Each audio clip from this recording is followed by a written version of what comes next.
Alors, c'est vrai que j'ai déjà fait cet atelier à plusieurs reprises et que j'ai coutume en général, on part du haut vers le bas et puis on voit les différentes atteintes de la sclérodermie. Donc là, c'est un diaporama qui est un peu plus, on va dire, destiné au docteur. On n'est pas pour autant obligé de tout voir dans le détail. Donc surtout, je pense que chacun, pour le coup, Eric peut m'interrompre s'il le souhaite. Oui. Donc n'hésitez pas à m'interrompre, mais effectivement, j'ai pas beaucoup de temps pour qu'on fasse ensemble l'atteinte du tube digestif lié à la sclérodermie.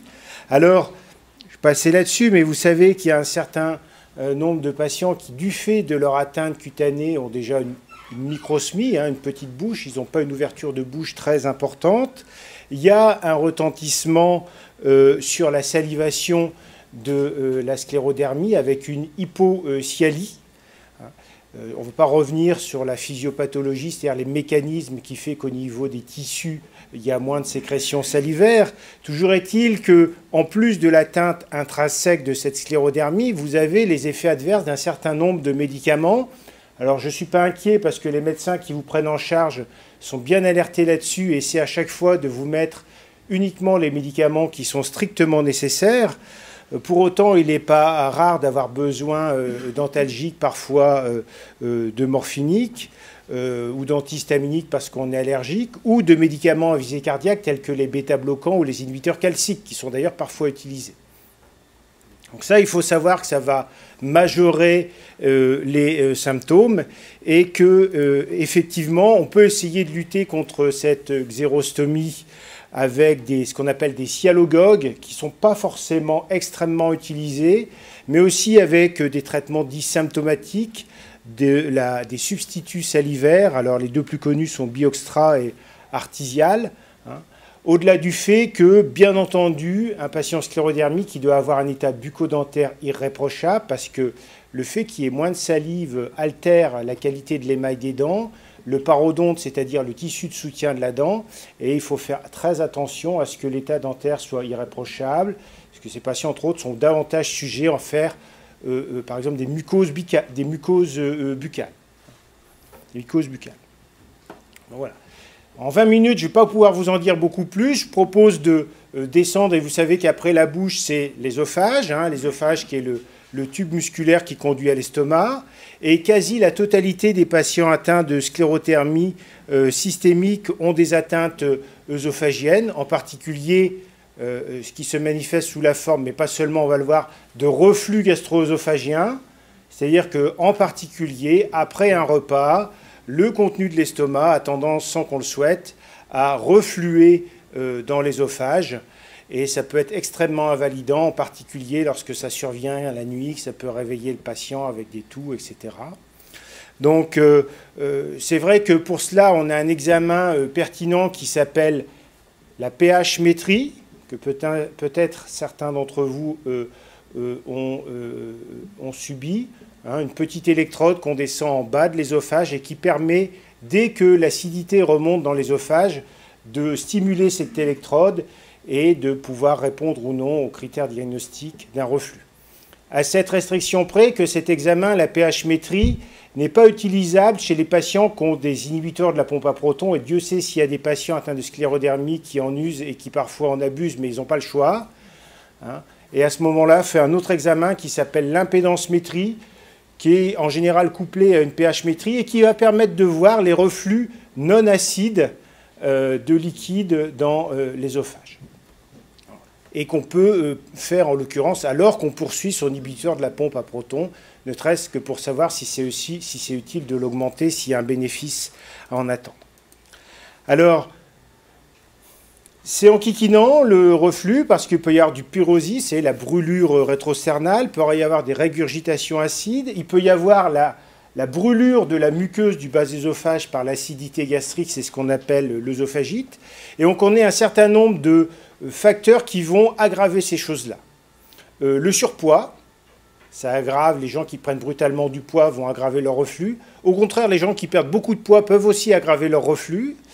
L'excès de tabac et d'alcool, l'excès de café, thé, chocolat ou même des graisses alimentaires parce que ça va relaxer le sphincter inférieur de l'ésophage, c'est-à-dire le verrou musculaire qui est entre le tube œsophagien et l'estomac. Et donc à chaque fois que ce sphincter, qui est déjà pas très vaillant chez le patient sclérodermique, va s'ouvrir, eh bien ça va favoriser le reflux.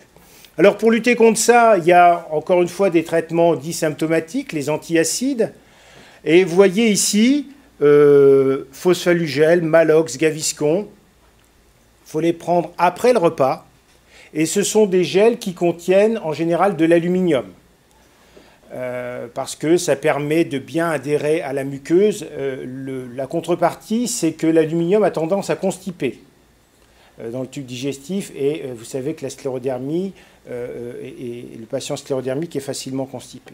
Et puis, il y en a un qui fait un peu différent, c'est l'Ulcar, qui est à mon avis sous-utilisé, qui est pour le coup un produit qu'on prend avant le repas, qui va tapisser la muqueuse pour la protéger finalement de l'acidité gastrique. À côté de ça, il y a des médicaments dont on a un peu oublié l'utilité, qui sont les anti-H2, c'est-à-dire Azentac, Raniplex, Tagamet, qu'on connaissait bien quand on n'avait pas les IPP. Alors c'est drôle maintenant, parce que les internes ne connaissent même plus le nom de ces médicaments. On n'avait que ça, moi, à mon époque, où j'étais interne pour traiter les problèmes gastriques. Parce qu'ils ont été supplantés largement par les inhibiteurs de la pompe à protons. Vous savez, tous ces produits qui se terminent en zol, oméprazole, lansoprazole, etc., qui ont une bonne efficacité, mais qui ne sont pas infaillibles, et parfois à des doses maximales, 80, 120 mg, les patients sont toujours symptomatiques. D'ailleurs, parce que parfois, ce n'est pas parce qu'ils ont une sécrétion acide à de telles doses, c'est parce qu'ils ont un reflux alcalin.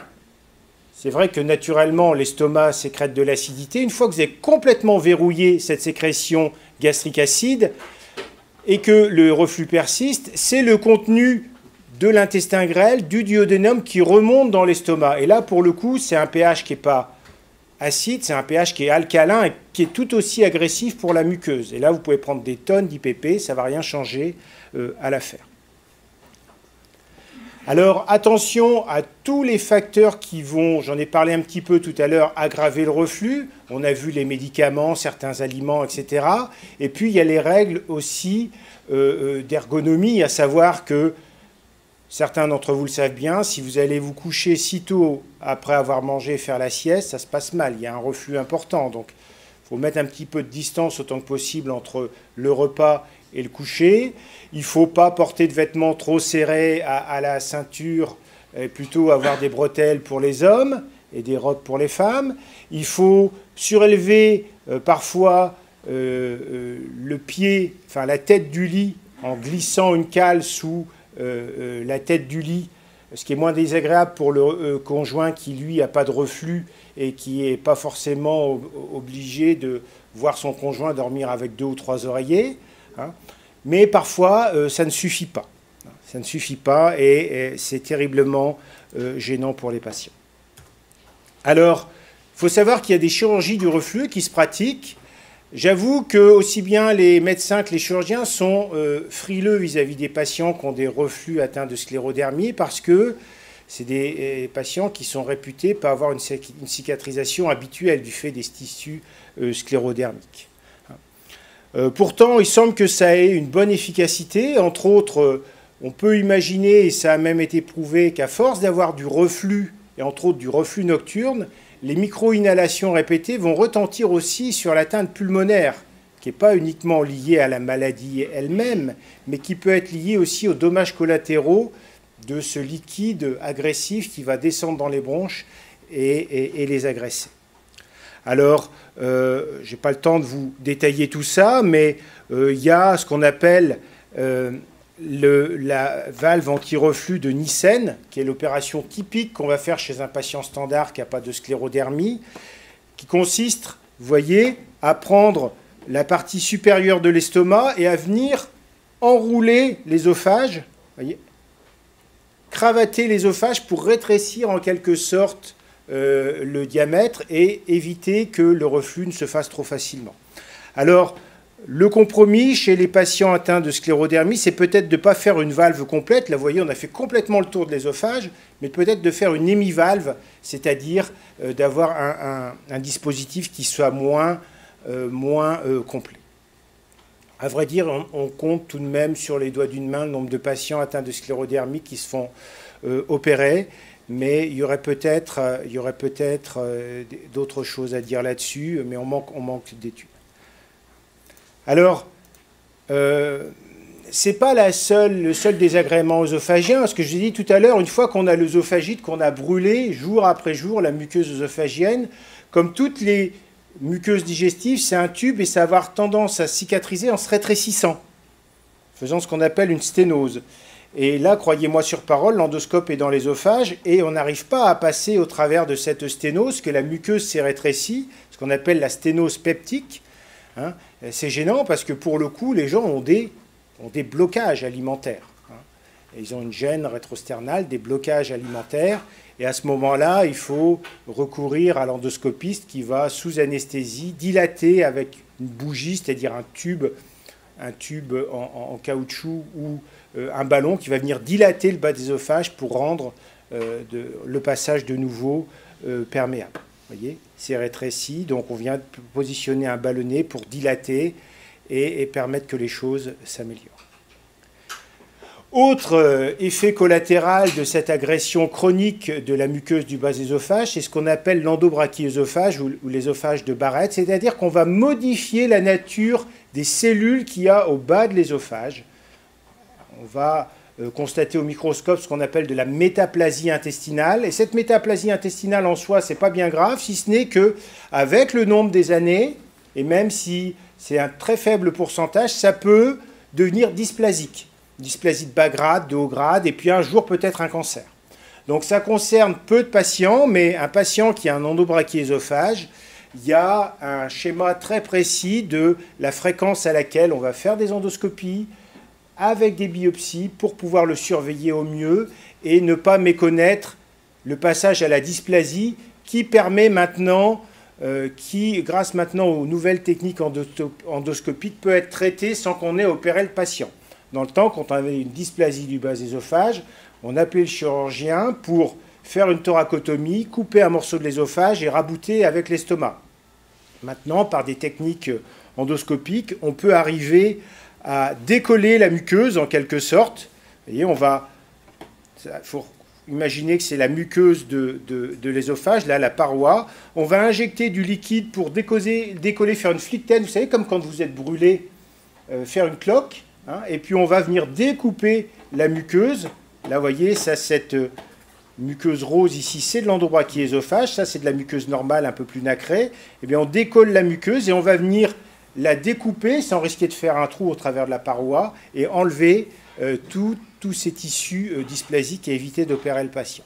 D'où l'intérêt d'avoir un suivi qui soit adapté. On progresse encore, on arrive dans l'estomac du patient et du fait de l'atteinte sclérodermique, c'est des estomacs qui ne se vidangent pas bien, dont la motricité n'est pas normale. Ça, c'est ce qu'on appelle la gastroparésie. Vous mangez et alors que vous n'êtes pas à la moitié de votre assiette, vous êtes déjà rassasié, en quelque sorte. Ça, c'est la gastroparésie, difficulté, lenteur de la digestion. C'est assez typique.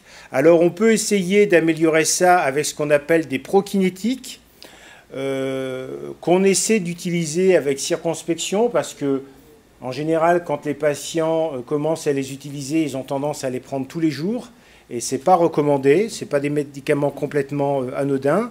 Alors vous les connaissez certainement, hein, le dompéridone, le motilium ou le méthoclopramide, le primpéran, qui peuvent être d'une quelque utilité. Et puis quand vraiment on a un épisode aigu, on peut recourir à un antibiotique qui a des vertus prokinétiques, c'est-à-dire qui va améliorer la contraction du tube digestif, qui s'appelle l'érythromycine. L'inconvénient, c'est que c'est surtout efficace lorsqu'on le fait parfois intraveineuse, plusieurs fois par jour. Vous vous rendez bien compte que faire ça à la maison, c'est pas simple. Alors on peut le passer par voie orale, mais c'est tout de même moins efficace. Il peut y avoir aussi ce qu'on appelle l'estomac pastèque, pardon. Vous voyez, des des télangiectasies qui ont tendance à saigner, c'est-à-dire des petits vaisseaux qui affleurent à la muqueuse et qui peuvent saigner facilement. C'est tout de même beaucoup plus rare, mais ça peut survenir chez le patient sclérodermique. Et ça se traite par voie endoscopique, encore une fois, en coagulant les lésions pour éviter qu'elles ne saignent. J'avoue que c'est relativement rare. Si l'estomac fonctionne mal, eh bien, le grêle peut aussi être affecté par ces troubles de la motricité. L'intestin grêle, il fait 3 à 6 mètres chez un sujet standard. Et pour que ça fonctionne, il y a un péristaltisme. Il y a des ondes, comme dans l'ésophage, comme dans l'estomac, pour faire progresser le bol alimentaire jusqu'au côlon. Et lorsque ce péristaltisme est diminué, eh bien, vous avez aussi les difficultés de digestion, le météorisme abdominal, la pesanteur postprandiale, etc., ce qui peut être extrêmement désagréable, et favoriser, entre autres, la pullulation microbienne, c'est-à-dire qu'on est dans un milieu fermé, où il fait chaud, où c'est humide, où il y a à manger, et les bactéries se multiplient. Et en se multipliant, elles fabriquent de l'eau et du gaz, et vous connaissez les symptômes qui peuvent être liés à ce type de manifestation. Entre autres, ça peut se solder pour les patients par aussi un transit complètement chaotique avec des alternances de diarrhée, de constipation, etc. Donc on peut essayer d'utiliser les prokinétiques tels que l'érythromycine, on peut essayer d'utiliser les antisécrétoires qui marchent diversement d'une personne à l'autre, en sachant que c'est des injections sous-cutanées, donc c'est tout de même une contrainte. À vrai dire, avec les progrès réalisés dans la prise en charge de cette maladie, on voit plus, que je dis toujours, les formes historiques de sclérodermie avec des atteintes sténosantes de l'intestin grêle, c'est-à-dire où l'alimentation est complètement bloquée, elle n'arrive pas à progresser dans le tube digestif. Un petit mot concernant la pullulation microbienne. Un certain nombre de patients sont extrêmement sensibles à ce qu'on appelle les cures séquentielles de désinfection intestinale.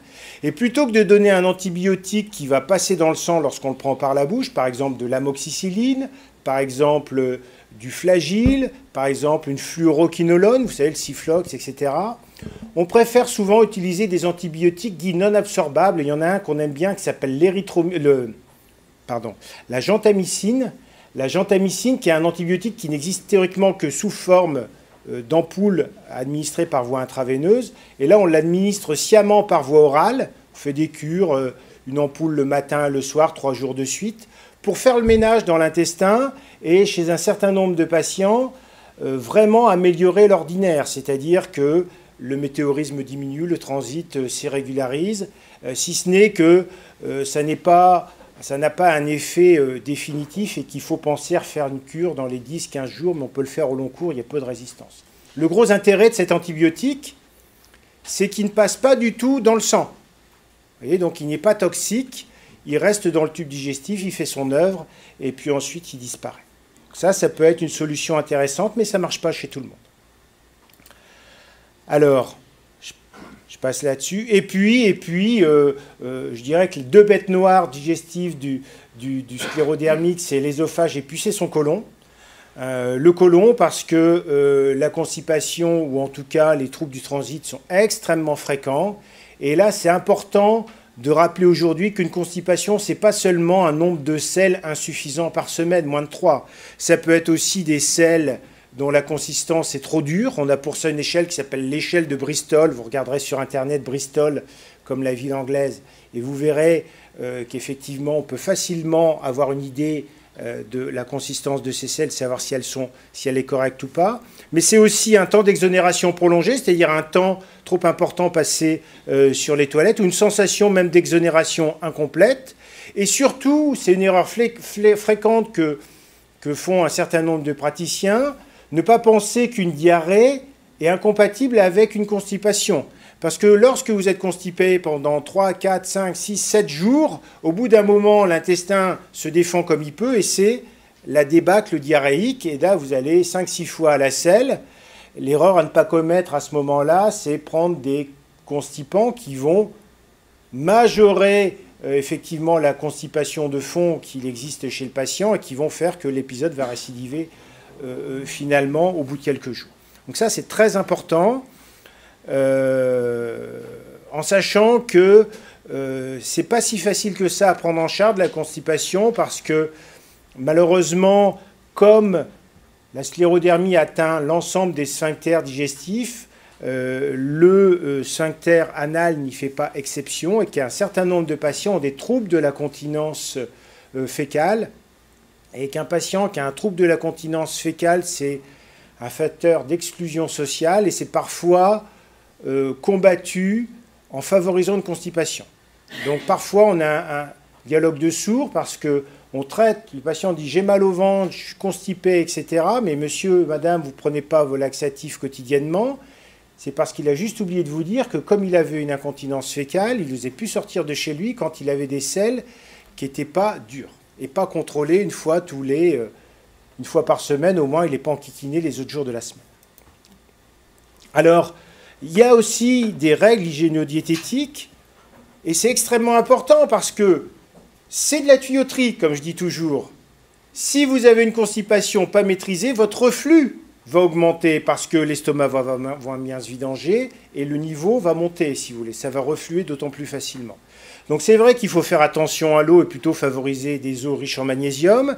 C'est vrai qu'il faut avoir une activité physique. C'est vrai qu'il faut essayer de manger des fibres. C'est vrai qu'il faut avoir dans son toilette un petit tabouret pour poser les pieds dessus et ouvrir l'angle anorectal pour favoriser l'exonération. Mais parfois tout ça, ça ne suffit pas. Ça ne suffit pas et il faut en passer par les laxatifs après avoir éliminé une cause qui va majorer, aggraver cette constipation, en particulier l'hypokaliémie, chez des gens qui prennent des diurétiques par exemple, l'hypomagnésémie, l'hypercalcémie qui est plus rare dans cette pathologie-là, ou l'hyperuricémie. Alors là, pour le coup, la pharmacopée du traitement de la constipation, c'est extrêmement vaste, aussi bien les médicaments qui vont pour le coup constiper, il y en a énormément, que les choses qui vont essayer d'améliorer l'ordinaire. Alors il y a plusieurs gammes de laxatifs et 150 spécialités. Il y a tout de même des grands thèmes, si je puis dire. Il y a les laxatifs dits osmotiques, et tout le monde connaît ici tout ce qui est macrogol, c'est polyéthylène glycol, toutes les molécules à base de PEG, hein, avec une taille de molécule plus ou moins grande. Il y a les sucres non absorbables, lactulose, mannitol, sorbitol, etc. Les sels de magnésium, un magnésium qu'on trouve dans l'eau départ, en sachant qu'on peut combiner ces choses-là. On peut prendre peut-être, il y a des gens qui, quand ils prennent trop de Movicol ou trop de Forlax, ne sont pas bien. Et peut-être qu'ils peuvent combiner du macrogol et puis du lactulose, ou même rajouter un émollient tel que le Lansoil, la gelée de paraffine. Je passe sur les stimulants qui sont des molécules qui vont agresser l'intestin. Et vous avez compris, c'est les dernières personnes chez qui on veut agresser l'intestin parce que ça va se rétrécir plus facilement que chez d'autres encore. Avec une mention spéciale pour la gomme de Guar hydrolysée. C'est un produit qu'on trouve dans le commerce sous le nom d'Optifibre. Ça se présente comme de la poudre, un peu de la poudre, vous savez, le lait infantile, là. Et c'est issu d'un haricot particulier qui pousse que dans les pays chauds. Donc c'est une fibre, c'est pas un médicament, c'est pas remboursé par la Sécu. Ça coûte 16 à 18 € par mois pour un traitement à pleine dose. Et ça va capturer plus de 20 fois son poids en eau, une cuillère mesure de ce produit, qui se dissout facilement dans n'importe quoi et qui est insipide, qui n'a pas de goût. Et donc je sais qu'un certain nombre d'entre vous en sont complètement accros, parce que ça marche bien, ça leur a changé la vie. Et puis certains, ça n'a rien fait du tout. Donc c'est comme la gentamicine, il faut essayer, et puis quand ça ne marche pas, bon, bah, c'est tout, mauvaise pioche, on passe à autre chose. Message très important, c'est quand vous avez un temps de transit de 3 à 4 jours, ne pas penser que le macrogol que vous prenez le lundi, il est efficace le lundi midi. Si vous avez une diarrhée, une débâcle diarrhéique le lundi midi, c'est de la constipation de la semaine d'avant. Le macrogol que vous prenez, il sera efficace 3-4 jours après. Parce qu'on est toujours à contre-pied, si vous voulez, quand on a un temps de transit qui est allongé. Donc bien tenir compte de cela pour prendre son traitement le plus régulièrement possible, sinon ça ne marche pas. Suppositoire et lavement, parfois il n'y a pas d'autre solution. Je déconseille fortement la glycérine, qui est très très populaire, mais qui finit par rétrécir le canal anal, surtout quand on l'utilise quotidiennement. Donc c'est à proscrire, à mon avis, de la pharmacopée, et au profit des Ductil ou de Normacol, qui pour le coup ne sont pas irritants. Donc attention, le secret, c'est encore une fois la régularité. Et pensez que même si on a une selle un peu liquide parce qu'on est constipé, il faut continuer à prendre son traitement laxatif. Alors, à force de faire des efforts de poussée ou parce qu'on a eu des accouchements difficiles et aussi parce qu'on a la sclérodermie, on peut avoir un prolapsus rectal, c'est-à-dire la muqueuse du rectum qui fait éruption au travers du canal anal, et ça, bien sûr, c'est en kikinant. Et on peut avoir aussi l'incontinence fécale qui est une véritable plaie parce que c'est pas facile à gérer. Alors, elle s'explique tout à fait. Elle est favorisée par les traumatismes obstétricaux. Et il y a une époque où on faisait beaucoup moins de rééducation et beaucoup moins bien la rééducation périnéale qu'on ne l'a fait maintenant pour les jeunes mamans.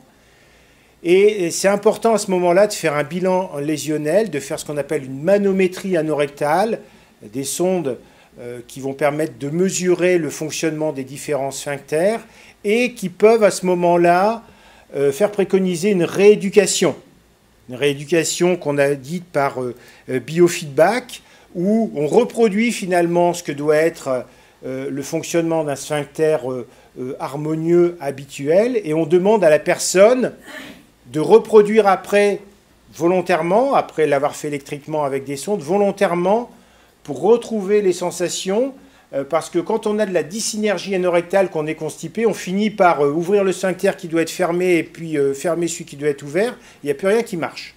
Donc il faut réapprendre ce qui est une défécation normale, remuscler les sphincters, et chez un certain nombre de patients, ça peut avoir une bonne efficacité et permettre de gérer pendant des années encore ces troubles de la continence fécale qui leur empoisonnent la vie. Alors au maximum, mais c'est tout de même des cas extrêmes, on en rencontre assez peu, on a inventé des solutions alternatives. Ça, c'est ce qu'on appelle péristine. Ça a été mis au point pour les accidentés de la route, qui, vous savez, qu'une section médulaire, c'est un système de lavage avec un courant entrant, un courant sortant qui permet de laver le côlon gauche et de sortir de chez soi sans avoir la hantise d'avoir un accident.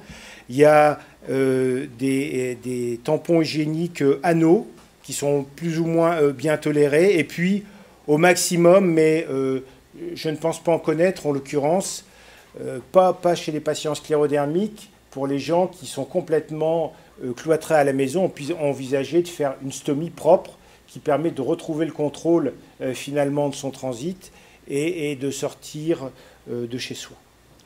Alors, je n'ai pas le temps de vous parler de la nutrition, mais bien entendu, il faut être attentif à l'état nutritionnel quand on a des difficultés d'alimentation, des douleurs, en particulier lorsqu'on prend de l'âge. On pourrait en dire de même de la vitamine D. Je vous encourage tous, malgré le soleil, en sortant d'ici, à prendre votre ampoule de vitamine D et à prendre en minimum une par trimestre, sauf si vous avez une sarcoïdose. Mais ça, les médecins vous l'auront dit au préalable. Voilà, je vous remercie de votre attention.